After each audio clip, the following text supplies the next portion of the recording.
So you can do this, but you can't have it all in the beginning, but you can be moving in that direction to be more and more secure and diversify. So if one thing goes down, it doesn't take you completely out. Welcome to Unstoppable Podcast with Harry Sardinas, inspiring conversations with influential millionaires, investors, thought leaders, entrepreneurs who are making a massive difference with their innovative products and services, and sharing the challenges and wisdom of how they sold their first million.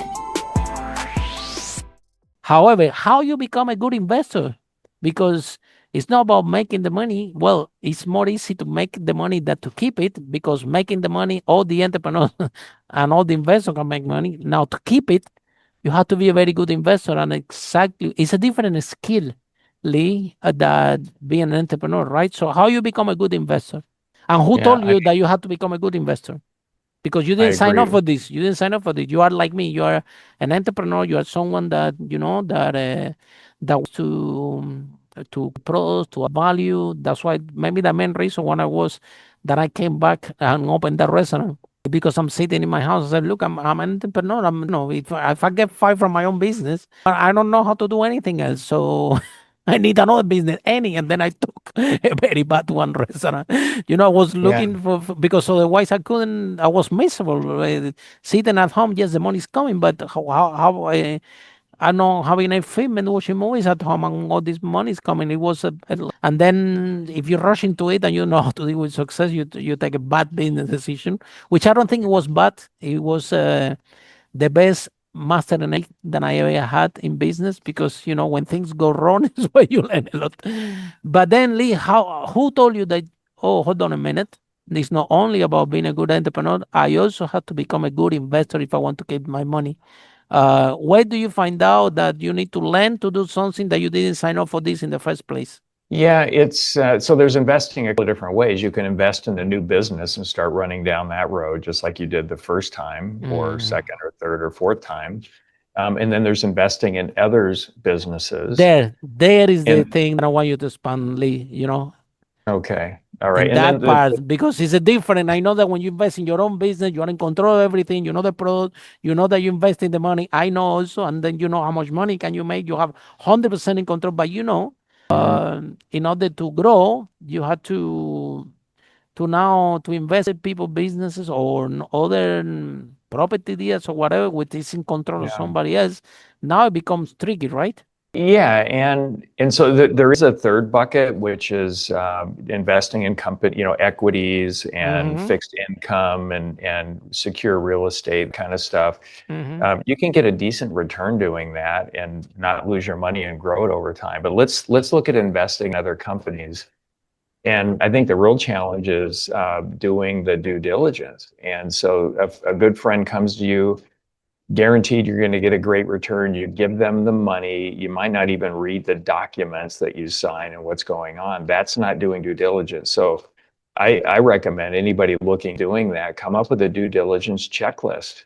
Yeah, but how do you learn, Lee? How do you learn yourself? The first time that somebody brought you a deal and you don't have experience as an investor, and somebody came to you and said, Lee, this is what I'm going to, I have this project, man, you're going to make 20x, you're going to make 30x, and then you have the money, you exit the company sitting there.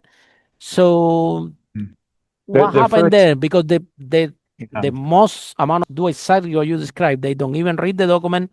They fall in love with the friend is telling, and they hand over the money. This is the most common thing that I read the other day. So an article or a documentary that most of the NFL players, they have made millions, lots of them have filed for bankruptcy. And how is that possible? How you get so responsible? Yeah, here's so I had to learn too. I lost I would say early on in investing a couple $1 million, falling for what I call but that's not me. So it's really what's material for somebody. I didn't like losing it, but I fell for something, Harry, that I call, and I coined this term. I fell for it. I call it circular unverified trust. So here are 3 other business people I know that are super successful. They've invested. They must have done their due diligence. So I'm sure it's going to be good. I'll never do that again, like ever. And so believing what your Wow, friends tell great you at lesson face, that you share here. Thank you so much for sharing that. yeah, and a lot of people fall for that. Oh, in some cases, there's a board of directors of a company full of successful people that you might know. Well, this has to be good, but maybe the leadership isn't. Maybe execution isn't very good. Maybe the idea isn't very good. Like, prove to me where you did the packaging and testing on your idea to make sure the market actually wanted Mm-hmm. it. So Mm-hmm. it's kind of cool how every time I make an investment, I keep modifying my due diligence checklist to make sure that we're going to get a good return on it. But I made, a There you few go. $1 million worth of mistakes learning that lesson. And hopefully your listeners will not make any mistakes because they listen to this Mm-hmm. podcast. No, but there you go. That become a good investor, Lee, is same like become a good entrepreneur. The more you practice, the better you become, right? And 100%. when thing goes wrong, is when you actually learn. The same happened to me with the restaurant, right? When thing Yeah. goes wrong, when you learn. And so, what advice do you have for serial entrepreneurs?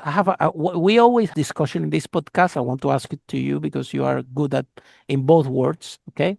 In the entrepreneurial world and in the investment world. So I want to ask you, I have this theory that we share in this podcast that if you have a business, okay, so a lot of first time entrepreneurs, they start the business and then they take all the money that this business make and reinvest it, take all this money that the business get and reinvest it and reinvest and reinvest and reinvest it. And then one day COVID happened, a technology advance, a hurricane happened. The other day my brother called me and told me, Harry, you won't believe what happened. Have you seen the news? I said, no, I haven't seen any news. He lives in Spain.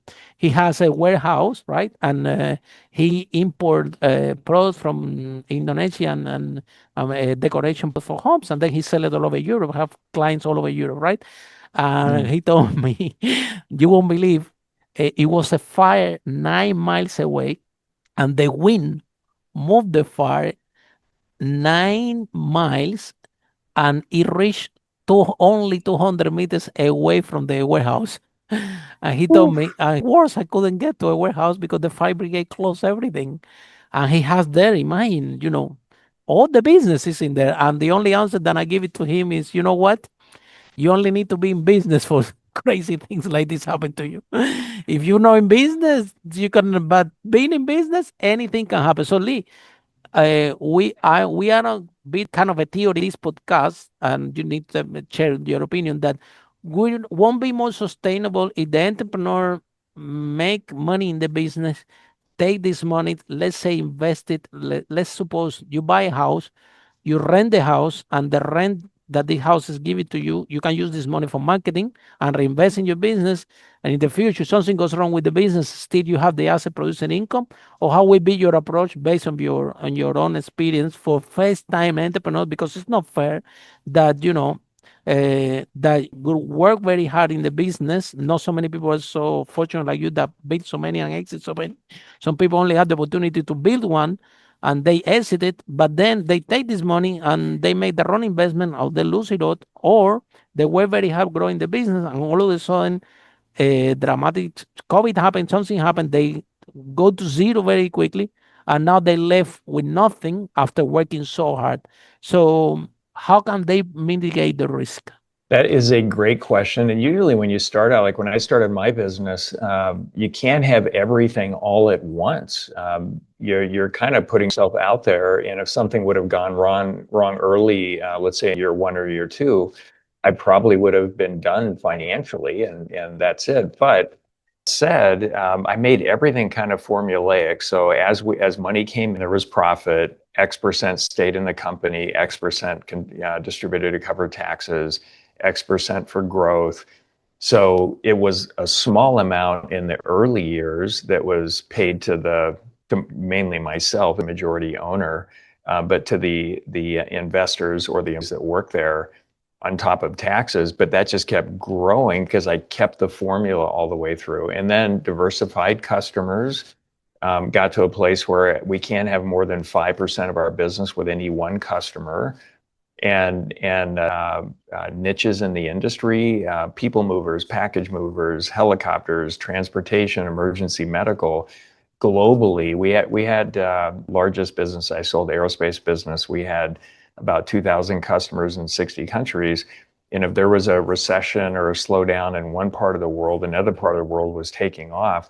So it was about recession proofing what's going on. But my whole point here is how do businesses so they become more and more recession proof?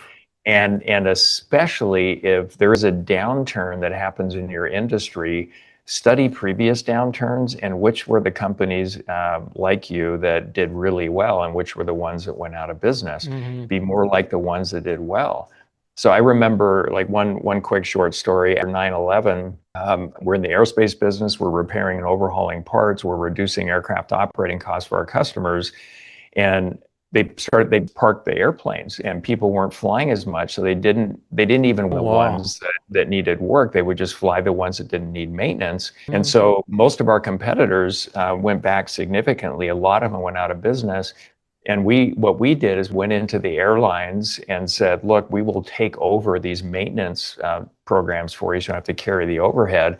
And you added value to the clients, right? We grew very impressive. Every single company in any industry can be positioning itself to be more and more recession proof. And then you can put things in place. I had 6 months worth of business interruption insurance. If something happened within that amount of time, we could be in another facility, et cetera. So you can do this, but you can't have it all in the beginning, but you can be moving in that direction to be more and more secure and diversify. So if one thing goes down, it doesn't take you completely out. Follow us for more interviews with the world's most influential, audacious entrepreneurs that overcame challenges and adversity, providing you with the blueprint of how they sold their first million so you can grow your business exponentially.